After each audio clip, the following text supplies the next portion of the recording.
The first thing Ambassador Keflara noticed about the human vessel was how quiet it was. No electromagnetic singing, no gravity wave harmonics, no quantum field fluctuations announcing its presence.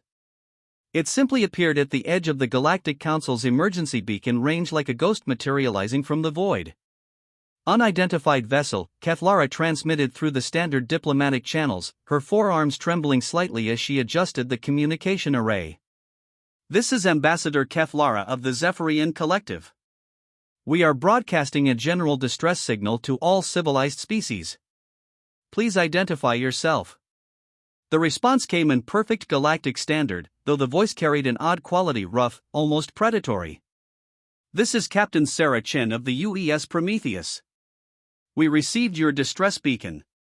What's your situation? Keflara's primary heart skipped a beat.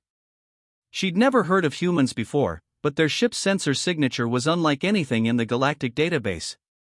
Dense, compact, and radiating heat signatures that suggested industrial capacity far beyond what the ship's size should allow.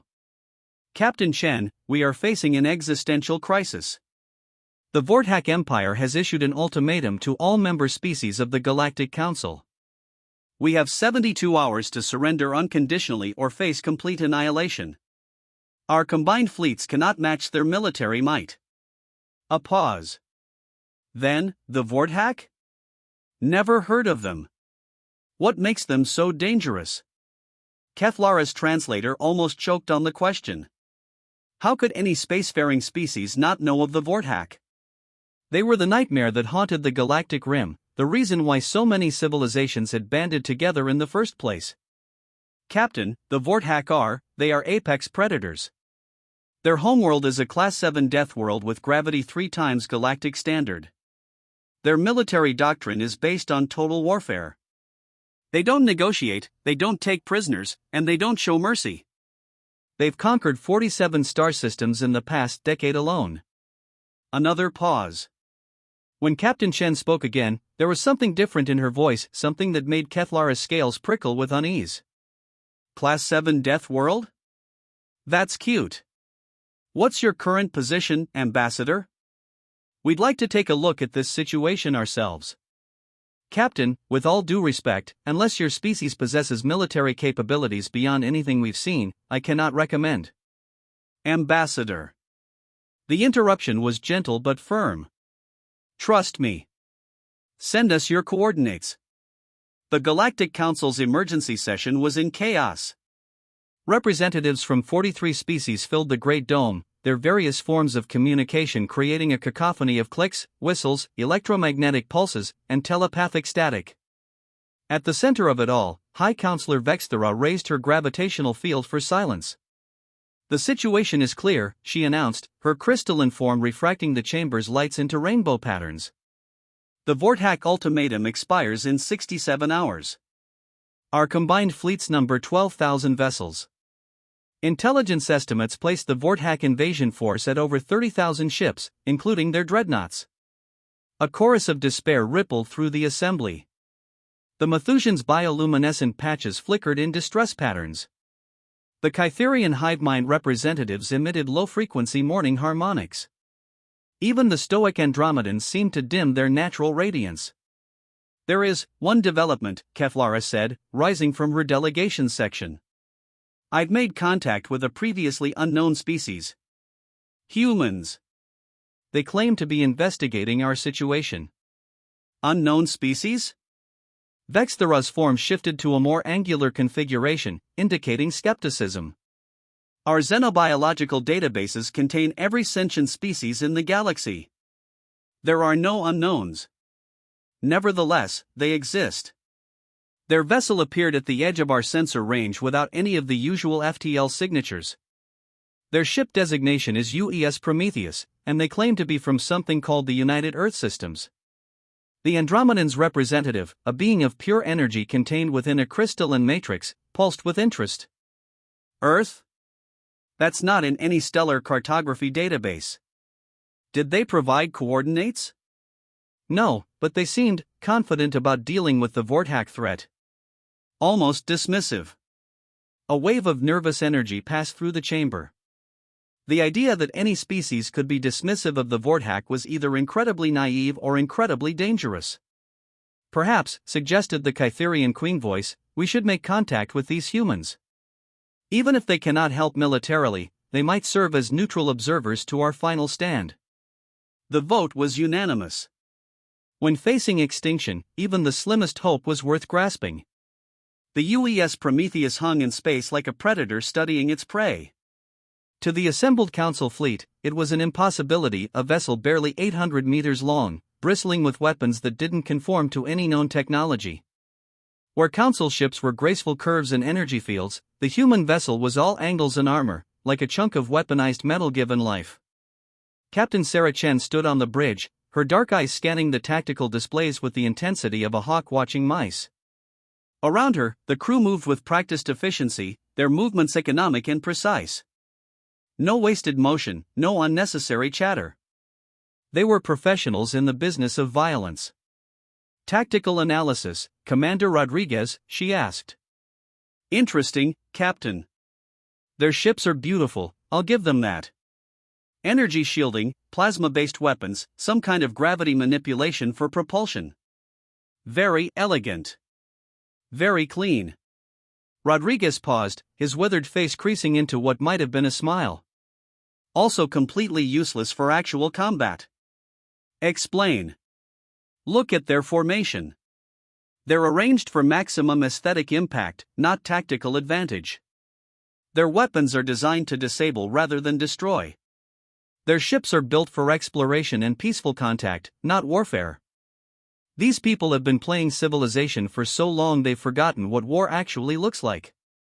Chen nodded. And the Vorthak? Now those are interesting. Downloading their tactical data now. Jesus. These things really are apex predators. Look at this ship design, all armor and weapons, no wasted space for crew comfort. Atmospheric processors for toxic environments. Weapons designed specifically to cause maximum psychological trauma as well as physical damage. Your assessment? In a straight fight between the Council and the Vorthak? The Council gets slaughtered. The Vorthak understand warfare in a way these people don't. They've built their entire civilization around conquest and domination. Chen was quiet for a moment, studying the data streams. And against us? Rodriguez's smile widened. Captain, the Vorthak are from a Class 7 death world. High gravity, toxic atmosphere, extreme weather patterns. They think they're the ultimate predators because they've never met anything tougher than they are. Earth classification? Class 12, last I checked. Maybe Class 13 if you count the Australian continent separately. Chen's own smile was sharp enough to cut glass. Open a channel to the Galactic Council. All frequencies. The emergency session was interrupted by a transmission that bypassed every security protocol the Council had ever devised. The human captain's image appeared directly in the center of the chamber, her presence somehow more imposing than any of the massive alien beings surrounding her. Members of the Galactic Council, she began, her voice carrying clearly through the translation matrices, I've reviewed your situation. The Vorthak Empire has demanded your surrender, and you believe you cannot resist them. You're correct. Based on your current military capabilities, you will be defeated within hours of engagement. The chamber erupted in panicked communications. If the humans had come to confirm their doom, what was the point? However, Chen continued, and the chamber fell silent, the Vorthak have made a critical error in judgment. They have threatened a civilization under the protection of the Terran defense grid. As of this moment, Earth is extending formal protection to all Council members. High Counselor Vexthera's form shifted to a deep red, indicating confusion and concern. Captain Chen, while we appreciate your offer, we cannot ask a single ship to face an entire empire. The Vorthak fleet numbers in the tens of thousands. One ship? Chen's laugh was like breaking glass. Ambassador, you've been scanning empty space for the past 3 hours. Computer, decloak the fleet. The space around the Council's emergency assembly point suddenly filled with ships. Not elegant, artistic vessels like the Council preferred, but brutal, functional weapons of war. Thousands of them, ranging from sleek destroyers to massive dreadnoughts that dwarfed anything in the Council's fleet. The Terran defense grid maintains a standing fleet of 12,000 vessels, Chen explained casually. This is Battle Group Omega, one of 5 such formations. We were in the neighborhood. The silence in the chamber was absolute. Even the Andromedans had stopped their constant energy fluctuations. Captain, Vexthera managed finally, what exactly is Earth's classification? Class 12 Death World. Though honestly, we prefer the term home. The Vorthak invasion fleet dropped out of hyperspace exactly on schedule, their dark vessels emerging from the void like a plague of locusts. Fleet Admiral Gorthak stood on the bridge of his flagship, the Worldbreaker, and surveyed the pathetic defensive formation awaiting him. Scan the enemy fleet, he ordered, his voice a harsh rasp through the ship's atmospheric processors. Let's see what these prey species have managed to scrape together. The results were exactly what he'd expected. 12,000 vessels, mostly exploration and civilian ships hastily converted for combat. A few dedicated warships, but nothing that could threaten a proper Vorthak dreadnought. Pitiful, he muttered. Signal the fleet. We'll destroy them quickly and begin the occupation. I want to be settling the first death camps within the week. Admiral, his tactical officer reported, were receiving a transmission from the enemy fleet. They're requesting communication. Put it through. I want to hear them beg. The holographic display activated, showing a being unlike anything in the Vorthak database. Bipedal, small, with soft-looking skin and no visible natural weapons. It was wearing some kind of artificial carapace armor, perhaps, though it looked too thin to stop a Vorthak claw.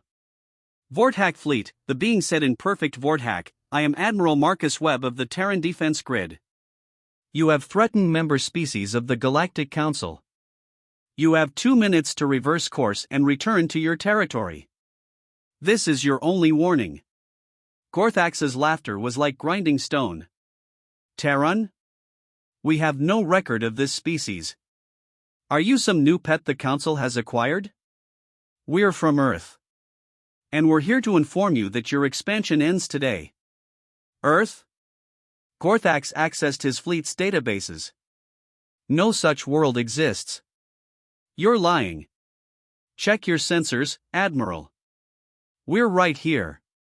The tactical display updated, showing nothing. The same Council fleet, the same pathetic defensive formation.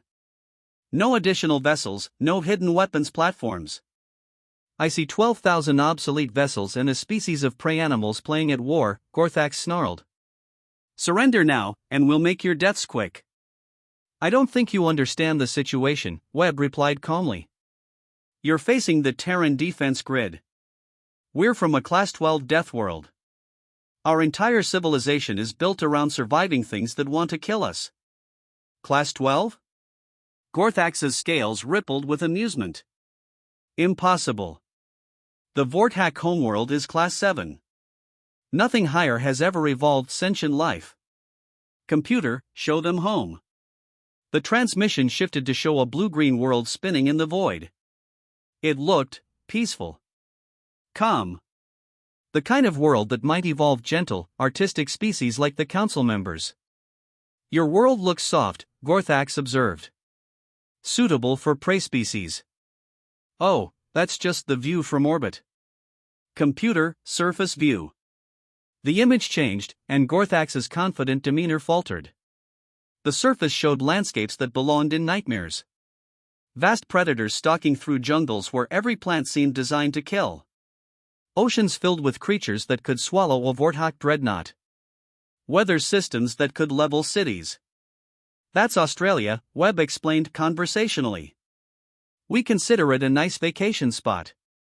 Bit dangerous for the kids, but good for building character. Impossible, Gorthax breathed. No species could survive on such a world. We didn't just survive, Admiral. We thrived.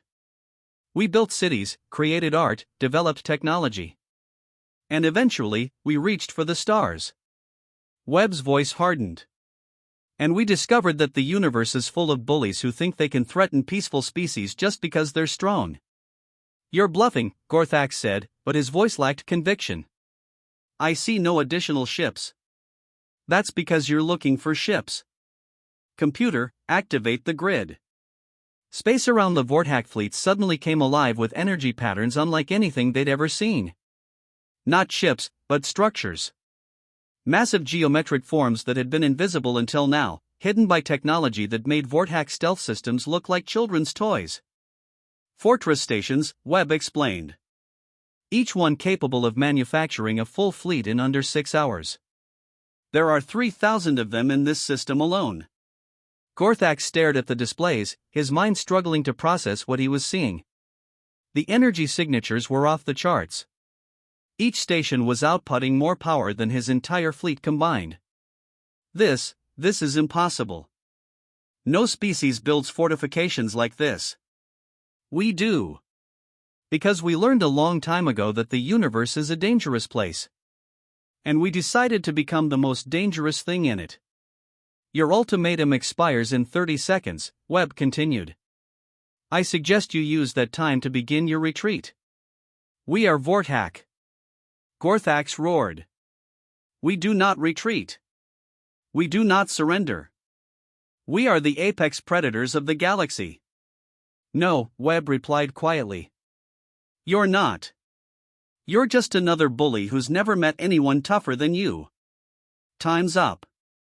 The battle, if it could be called that, lasted exactly 17 minutes. The Vorthak fleet opened fire with everything they had, their weapons designed to cause maximum fear and destruction. Plasma cannons that could melt through asteroid fields. Kinetic accelerators that could shatter moons. Biological weapons that could sterilize entire worlds. The human response was immediate and surgical. Each Vorthak vessel found itself targeted by multiple weapon systems that defied easy categorization. Energy beams that phased through shields as if they didn't exist. Projectiles that seemed to bend spacetime around them. And strangest of all, weapons that seemed to analyze their targets and adapt in real time. Shields down to 60%, reported the tactical officer aboard the Worldbreaker. These weapons are adjusting their frequency to match our defensive systems. Impossible, Gorthax snarled. No weapon can adapt that quickly. Admiral, we're receiving damage reports from across the fleet. The humans aren't trying to destroy us. They're taking us apart piece by piece. It was true. The human weapons were surgically precise, targeting weapon systems, propulsion, communication arrays. They were systematically stripping the Vorthak fleet of its ability to fight without actually destroying the ships. They're disabling us, Gorthax realized with growing horror. They're not trying to kill us. They're capturing us. Admiral, the Deathbringer and the Soulrender are reporting complete weapons failure. They're requesting permission to retreat. We are Vorthak. We do not. The bridge shuddered as something impacted the Worldbreaker's hull. Not an explosion, but something that seemed to phase through the armor and attach itself to the ship's superstructure. Boarding pods, the tactical officer reported, his voice tight with fear. They're boarding us. Alert all security teams.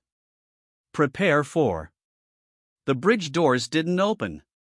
They simply ceased to exist, their molecular structure rearranged by some incomprehensible technology. Through the opening stepped figures in powered armor that looked like it had been designed by nightmares. The humans were smaller than the Vorthak, but their armor made them look like walking tanks. Energy fields surrounded them, and their weapons were compact devices that hummed with barely contained power. Fleet Admiral Gorthax, the lead figure said, its voice mechanically distorted by the armor's systems. I am Major Elena Vasquez, Terran Special Forces. You are under arrest for crimes against sentient species. Crimes? Gorthax struggled to his feet, his own armor systems whining as they tried to compensate for the disruption. We are conducting legal military operations against inferior species. Genocide isn't legal anywhere, Admiral. Not even in the lawless regions of space. We are the apex predators of the galaxy. We have the right to hunt the weak. Major Vasquez tilted her armored head. You keep saying that. Apex predators. The most dangerous things in the galaxy. But you've never actually met any, have you? We have conquered 47 star systems. We have crushed every opponent we've faced. You've been picking on civilizations that value art and exploration over warfare. Species that build beautiful cities and elegant ships. You've been beating up the galactic equivalent of librarians and artists. The Major's armor shifted, and suddenly Gorthax could see her face through the faceplate. Human features, but eyes that held the cold patience of a born predator. But now you've met us. And we're from a world where everything tries to kill you from the moment you're born. Where the weather can murder you, where the plants are poisonous, where the animals see you as food. We didn't become apex predators by being the strongest or the toughest. We became apex predators by being the smartest, the most adaptable, and the most absolutely ruthless when we need to be. You cannot defeat us all. We are millions. We are an empire. Vasquez corrected. You were an empire. As of today, you're a client state of the Terran defense grid. Your worlds will be occupied, your military disbanded, and your population relocated to suitable reservations where they can learn to be civilized. This is impossible. We are Vorthak. And we're humans, Vasquez replied. We're from Earth. And we don't lose. The aftermath of the battle was almost anticlimactic. The Vorthak fleet, stripped of weapons and drive systems, was herded into formation by human vessels that seemed to appear from nowhere. The massive fortress stations began processing the captured ships, their automated systems cataloging everything from weapon specifications to crew manifest. Aboard the Galactic Council's flagship, the emergency session had dissolved into something approaching celebration. For the first time in decades, the great threats of the galaxy had been faced and defeated. The human response was unprecedented, High Counselor Vexthera observed, her crystalline form now a cheerful blue. We've never seen technology that advanced. It wasn't just the technology, Ambassador Keflara replied, reviewing the sensor logs. Did you see how they fought? They weren't trying to destroy the Vorthak. They were trying to minimize casualties while completely neutralizing the threat. Efficient, agreed the Andromedan's representative. But also, compassionate? They could have simply annihilated the invasion fleet. The humans seem to operate on a different paradigm entirely, the Kytherian Queen voice added.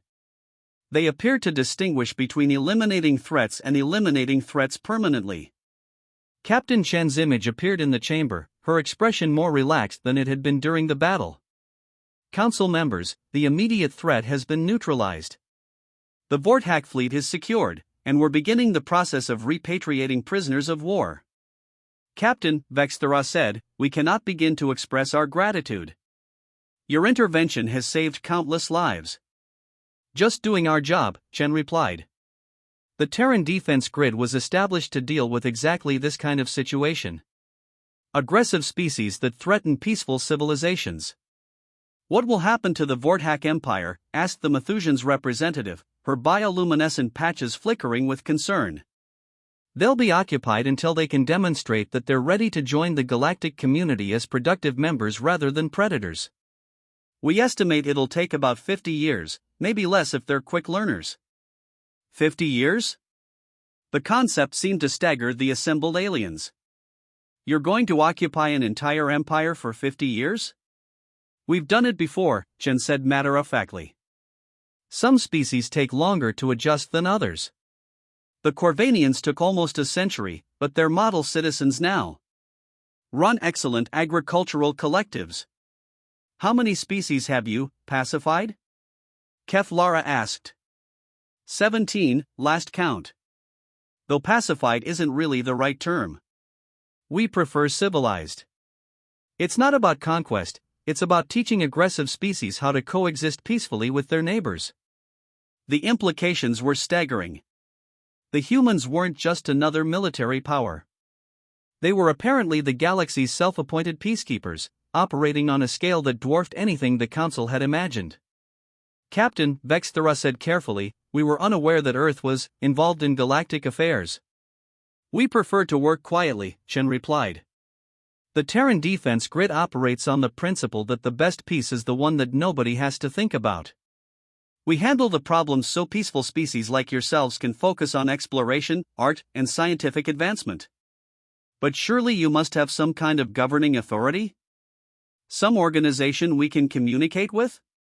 The Council of Earth maintains diplomatic relations with species that request formal contact. I can arrange for ambassadors to meet with your representatives if you'd like. We would be honored, Vexthera said. Though I admit, we're curious about your motivations. Why involve yourselves in galactic affairs at all? Chen was quiet for a moment. Because we know what it's like to be afraid. Before we reached the stars, we spent millennia fighting each other. Wars that killed millions. Weapons that could destroy entire civilizations. We learned the hard way that the strong have a responsibility to protect the weak. And now you protect the galaxy? We protect the peace. There's a difference.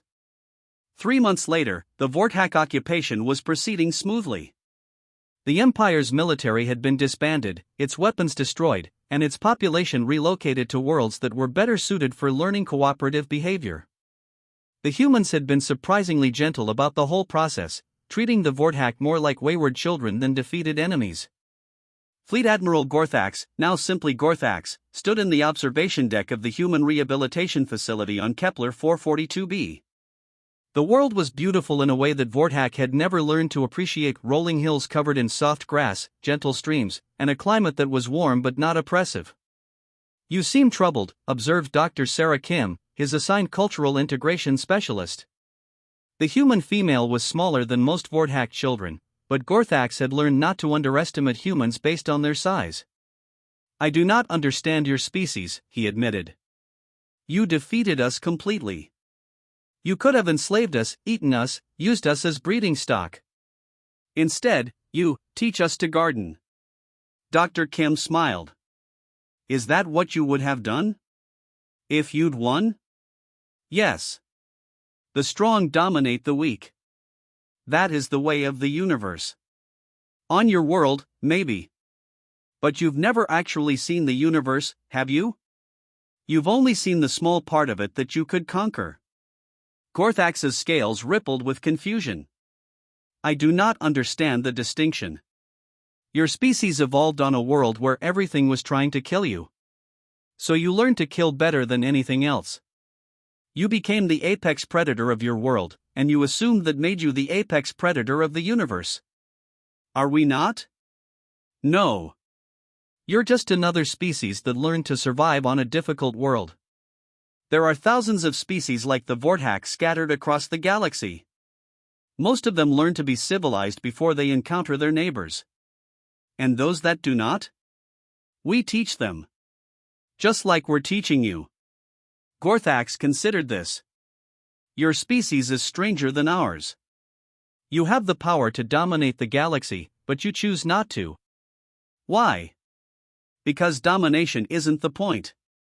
Survival is. And we learned a long time ago that the best way to survive is to make sure everyone else survives too. That makes no sense. Doesn't it? Look around you. This facility houses former Vortak military personnel from across your empire. You're learning to grow food, to build things instead of destroying them, to cooperate instead of competing. And you're not miserable. It was true.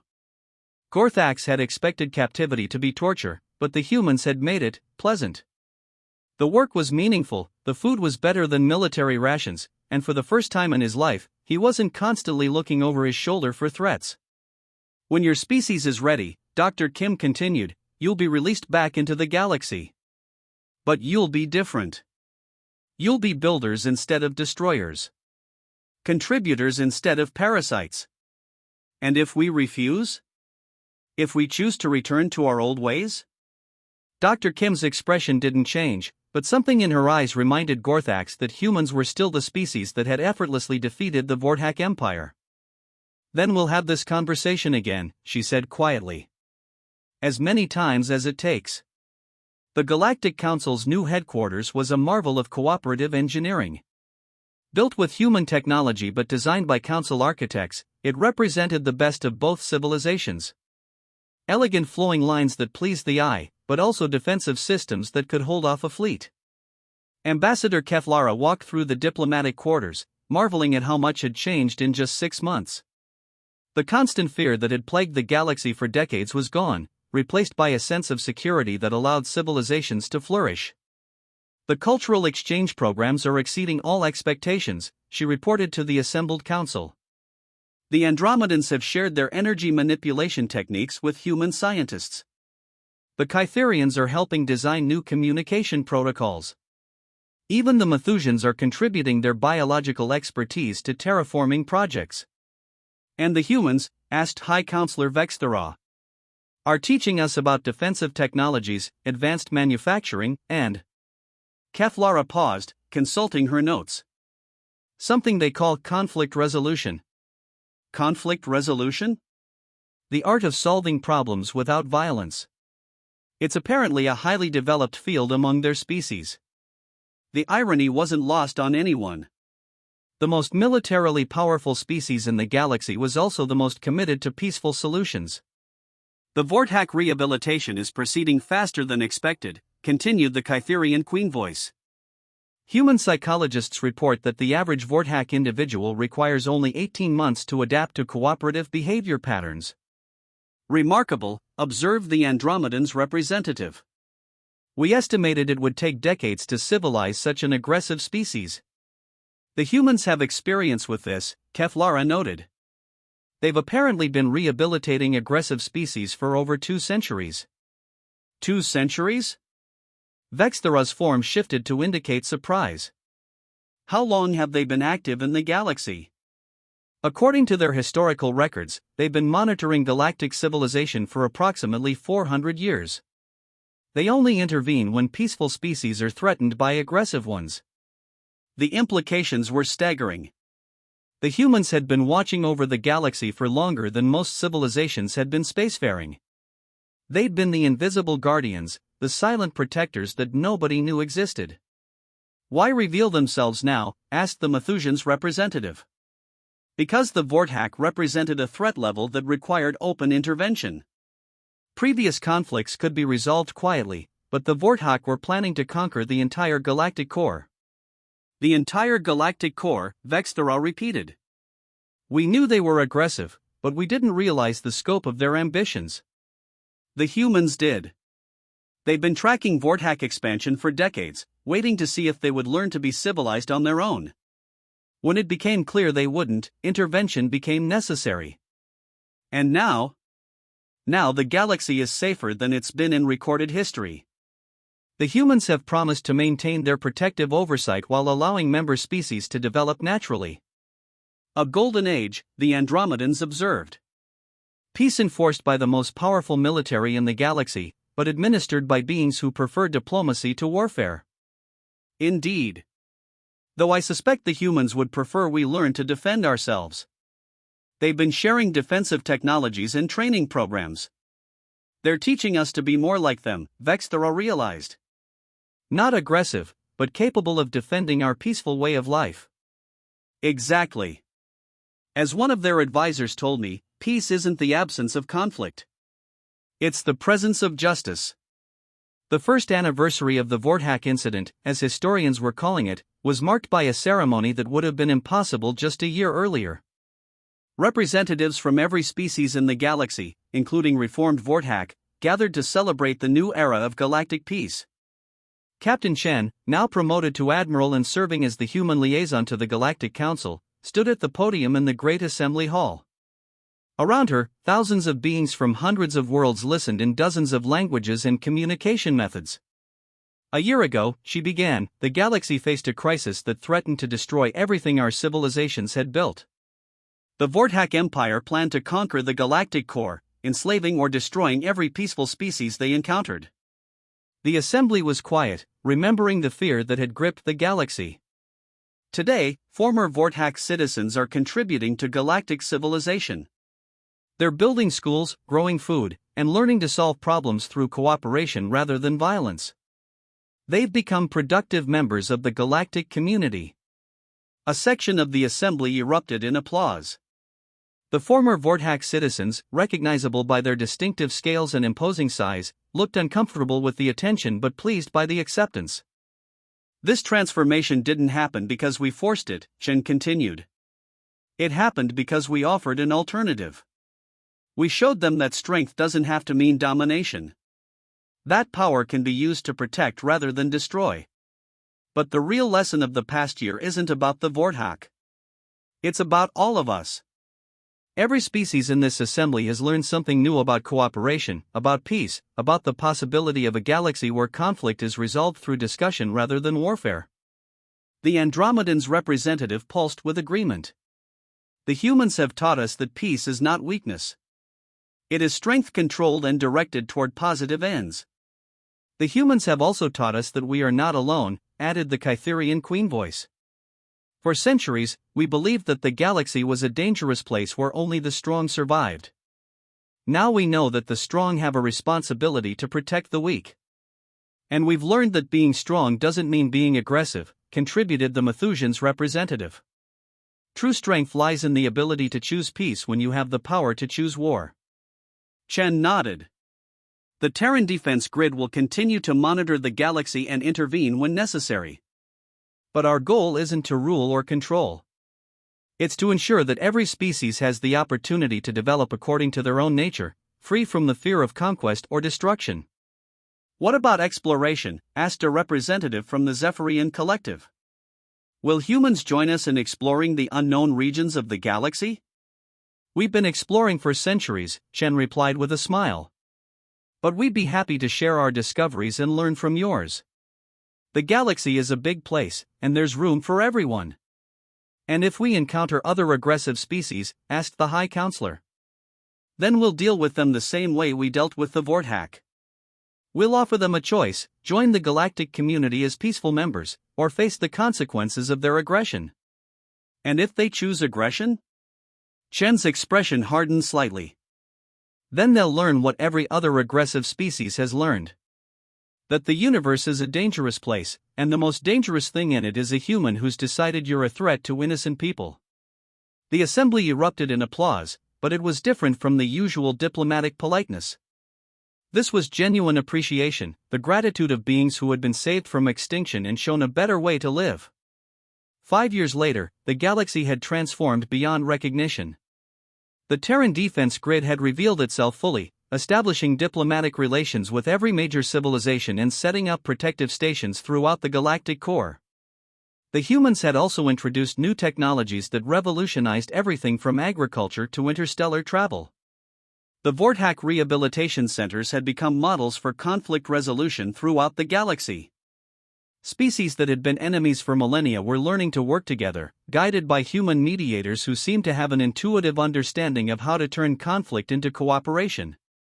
Dr. Sarah Kim, now director of xenopsychology for the Terran Defense Grid, stood in her office overlooking the sprawling city of New Geneva on Kepler 442b. Outside her window, former Vorthak warriors tended gardens alongside human children, their massive forms gentle as they taught the youngsters about plant biology. The quarterly reports are in, announced her assistant, a young Vorthak named Kethlon who had been among the first to adapt to the rehabilitation program. Aggression incidents are down 97% across all participating species. Cooperation index is up 300%. And the recidivism rate? Less than 1%. And those cases were mostly individuals who had suffered severe psychological trauma during the war years. Dr. Kim nodded. The transformation had been even more successful than their most optimistic projections.